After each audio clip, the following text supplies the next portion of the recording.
अच्छा जी, तो आज हम पढ़ेंगे हार्मोनिक मीन। सही है। This is the last measure of the central tendency. सही है, जो हमने पढ़ने हैं ना उसमें से ये लास्ट मेजर है। तो आज चलो पढ़ते हैं हार्मोनिक मीन।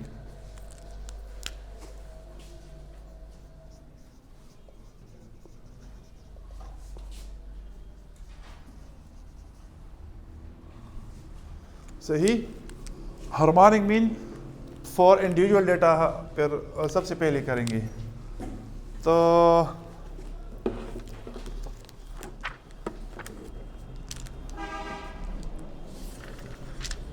ये हार्मोनिक मीन कब हम यूज़ करते हैं?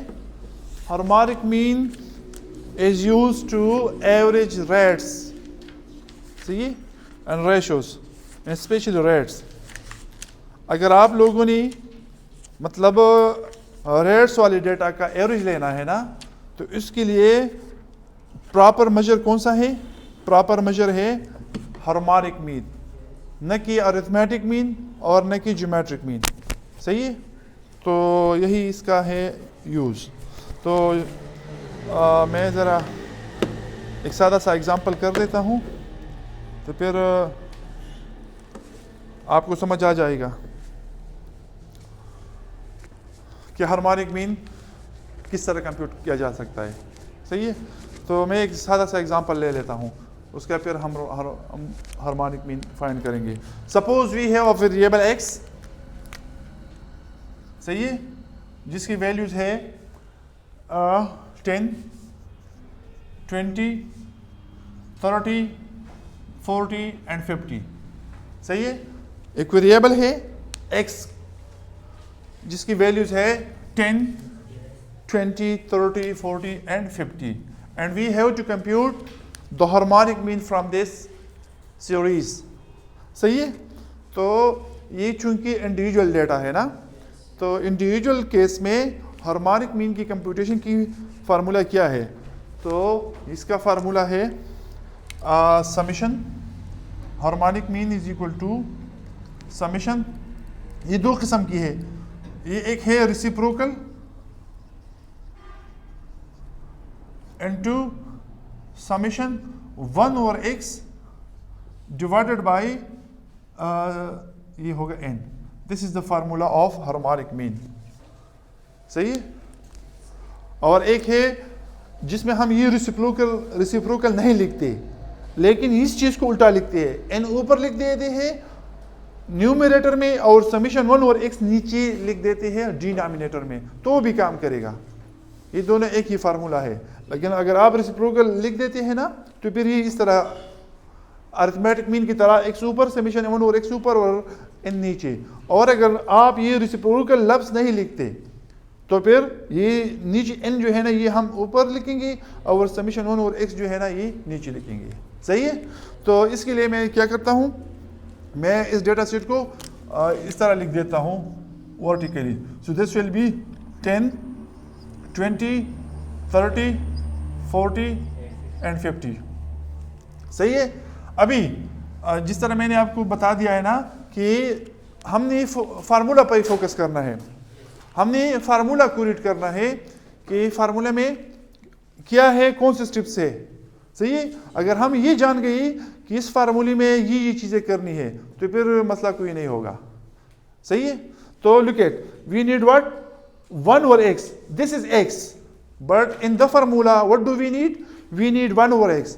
So first of all we have to determine, or we have to compute 1 over x, means we have to take 1 over each individual value of x. इसका मतलब ये कि हमने x का वैल्यू ले 1 इस तरह करना है, मैं आपको बता देता हूँ। 1 over x, it means 1 over 10, we will take this. सही है, so we have to divide 1 by 10. सही है, तो अगर हम 1 को 10 से डिवाइड कर देते हैं तो इसका आंसर आ जाएगा 0.1। फिर आ जाएगा 1 over 20। 1 over x का मतलब ये है कि वेरिएबल x की जो भी वैल्यू है ना, वो 1 के नीचे लिख दे बारी बारी, 1 over 10, 1 over 20, 1 over 30, 1 over 40 and 1 over 50 and so on। तो अगर हम इसको सॉल्व कर देते हैं तो ये देगा 0.05। सही है, फिर तीसरा हो जाएगा 1 over 30। सही है, तो अगर हम 1 को 30 से डिवाइड कर देते हैं So this will give us 0.03 and similarly 1 over 40. सही है? So this will give us 0.03. सही है? And finally 1 over 50. So this will give us 0.02. सही है? So this is 1 over x. अभी अगर हम फार्मूला को देखते हैं ना, तो फार्मूला में क्या है? फार्मूला में समेशन 1 ओवर x है ना, तो अगर हम इसको ऐड कर देते हैं ये, तो ये इसके साथ ये सम का सिंबल आ जाएगा और 1 ओवर x आ जाएगा। इसका क्या मतलब है? इसका मतलब ये है कि this is the total of 1 over x। ये न्यूमेरिकल नंबर जो आएगा, ये न्यूमेरिकल क्वांटिटी जो आएगी, इसका क्या होगा? ये क्या रिप्रेजेंट करेगा? ये रिप्रेजेंट करेगा कि 1 ओवर x की जितनी भी वैल्यूज थी हमने एक साथ जमा की है और ये उसका टोटल है। सही है? तो अगर हम अभी 0.1, 0.05, 0.03 एंड सो ऑन ऐड कर देते हैं, तो ये हमें देगा 0.23 देगा ना, 0.23। सही है? So this is the total of 1 over x। सही है? तो अभी आगे क्या करना है? अभी आगे इस फार्मूला में हमने ये वैल्यूज डालनी है। अच्छा, ये रेसिप्रोकल का क्या मतलब है? ये इधर हमने ऑलरेडी रेसिप्रोकल लिया हुआ है। मतलब अगर कोई नंबर दिया हो ना, तो उसको उल्टा लिखना है। उल्टा किस तरह लिखना है? अगर ये न्यूमरेटर में दिया है तो डिनोमिनेटर में लिखना है, अगर डिनोमिनेटर में दिया है तो न्यूमरेटर में लिखना है। ये सादा अल्फाज ये 10 है ना, तो ये हमने 1 ओवर 10 लिखा, तो ये रेसिप्रोकल हो गया। सही है? जिस तरह ये 20 है ना, तो इसको हमने किस तरह लिख दिया? 1 over 20। So this column is also a reciprocal column. ये कॉलम जो हमने बना दिया है ना, ये ऑलरेडी रेसिप्रोकल कॉलम है। सही है? तो यही एक दूसरी बात में, अगर सपोज आपको समझाने की खातिर, ये अगर 5 ओवर 7 दिया है ना, तो इसका रेसिप्रोकल क्या होगा? ये 7 ओवर 5 होगा। यही उलट, डिनोमिनेटर को न्यूमरेटर में लिखना है और न्यूमरेटर को डिनोमिनेटर में लिखना है। इस तरह ये 10 ओवर 1 है ना, ये 10 ओवर हम 10 ओवर 1 हम लिख सकते हैं ना, 10 डिवाइडेड बाय 1। तो इसका रेसिप्रोकल क्या होगा? ये नीचे वाला 1 हमने ऊपर लिख दिया और ऊपर वाला 10 हमने नीचे लिख दिया। So this is reciprocal.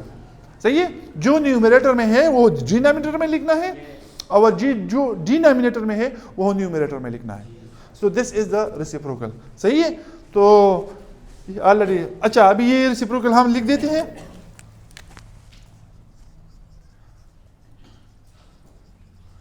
और ये आ जाएगा समेशन 1 और x की जगह हम 0.23 लिखेंगे और n की जगह 5 लिखेंगे, क्योंकि 5 ऑब्जर्वेशन है। 1 2 3 4 5। सही है?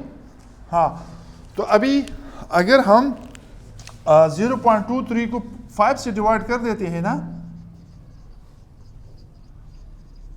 तो ये हमें क्या देगा? ये हमें देगा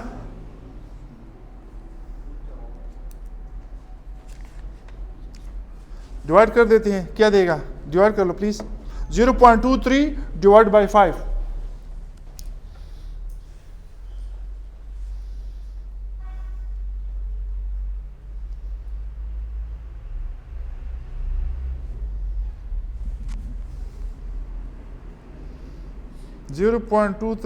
डिवाइडेड बाई 5 ये देगा 0.046।